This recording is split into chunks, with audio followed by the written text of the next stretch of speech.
தனது இருசக்கர வாகனத்தை மேம்படுத்தியுள்ள ஈரோட்டை சேர்ந்த ஓய்வு பெற்ற மென்பொருள் ஆராய்ச்சியாளர் பற்றி பார்க்கலாம். ஈரோடு மாவட்டம் பவானியை அடுத்த ஊராட்சி கோட்டையைச் சேர்ந்த சிவசுப்பிரமணியம் மென்பொருள் ஆராய்ச்சியாளராக பணியாற்றி ஓய்வு பெற்றவர். பணி ஓய்வுக்கு பிறகு தன் சொந்த ஊரில் வீடு கட்டி குடியேறிய அவர் முழுக்க முழுக்க தன் வாழ்க்கை முறையை இயற்கை சார்ந்து அமைத்துக் கொள்ள முடிவு செய்தார். அதன் ஒரு பகுதியாக சுற்றுச்சூழலுக்கு மாசு ஏற்படுத்தாத வகையில் பேட்டரியில் இயங்கும் இருசக்கர வாகனத்தை வாங்கி பயன்படுத்தி வந்தார். தற்போது அதனை சூரிய ஒளி சக்தியில் இயங்கும் வகையில் மேம்படுத்தியுள்ளார்.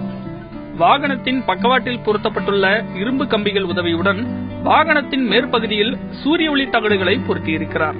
இதன் மூலம் பேட்டரியானது தொடர்ந்து சூரிய ஆற்றலை பெற்று சேமித்துக் கொள்வதால் சார்ஜ் இல்லாமல் வாகனம் எங்காவது நின்றுவிடுமோ என்ற கவலை எதுவுமின்றி ஓட்டிச் செல்ல முடிவதாக தெரிவிக்கிறார்.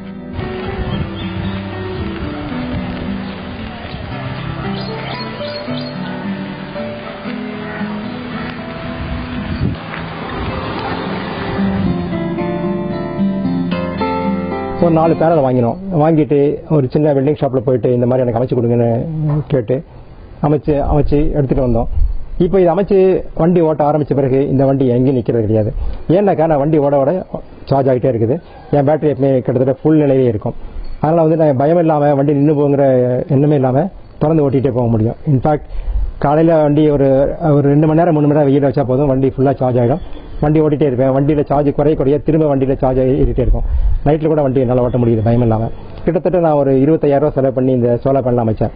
இன்னும் லார்ஜ் ஸ்கேலில் போனோம்னாக்கா இன்னும் வந்து கிட்டத்தட்ட ஒரு 10-15,000 ரூபாயிலேயே வந்து இந்த வண்டியை வந்து சோலார் பேனல் மூலம் மின் உற்பத்தி பண்ற அளவுக்கு அமைக்க முடியும். சுற்றுச்சூழலை பாதுகாக்கும் தனது முயற்சியின் மூலம் மக்களுக்கும் விழிப்புணர்வு ஏற்படும் என்று தெரிவிக்கும் இவர் அடுத்த கட்டமாக சூரிய சக்தியில் இயங்கும் காரினை வடிவமைத்து பயன்பாட்டிற்கு கொண்டு வர உள்ளதாகவும் தெரிவிக்கிறார்.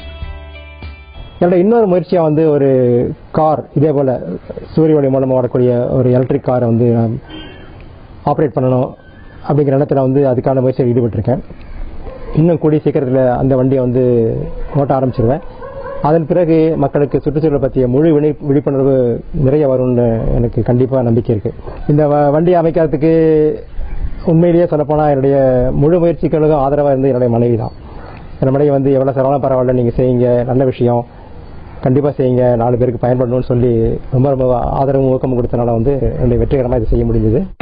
தனி மனித அளவில் ஏற்படும் மாற்றம் சமுதாயத்திலும் மாற்றத்தை ஏற்படுத்தும் என்பதற்கு முன்மாதிரியாக சிவசுப்பிரமணியம் போன்றவர்களின் முயற்சி அமைந்திருக்கிறது.